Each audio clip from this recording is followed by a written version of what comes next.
Break બાદ ફરીથી આપનું સ્વાગત છે। મહત્વપૂર્ણ સમાચાર। ખોડલધામ ટ્રસ્ટના ચેરમેન નરેશ પટેલે મોટું નિવેદન આપ્યું છે। આખરે રાજ્ય સરકારે તમામ કેસો પરત ખેંચ્યા। હું ભૂપેન્દ્રભાઈ પટેલનો ખૂબ આભાર વ્યક્ત કરું છું। સરકાર દ્વારા જે નિર્ણય લેવામાં આવ્યા છે તેનાથી અનેક પાટીદારો દીકરા દીકરીઓને રાહત મળશે તેવું પણ તેમનું કહેવું છે।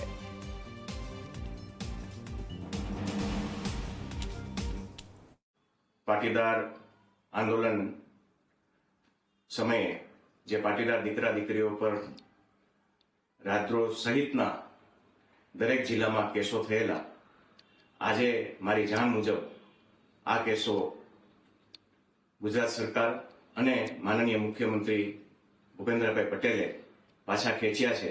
તે બદલ ખોડલધામ ટ્રસ્ટ મુખ્યમંત્રીશ્રીનો ખૂબ ખૂબ આભાર માને છે। આમ તો શરૂઆતથી જ આ કેસ થયા પછી ખોડલધામ ટ્રસ્ટ ગુજરાત સરકાર વચ્ચે તાલમેલ મિલાવી અને જલ્દીથી જલ્દી આ કેસો પાછા ખેંચાય એના પ્રયત્ન હંમેશા કર્યા છે અને આજે એનું પરિણામ મળતા ફરીથી મુખ્યમંત્રીશ્રીનો આભાર માનું છું અને આ બધા દીકરા દીકરીઓને ખૂબ રાહત મળશે એવી લાગણી સાથે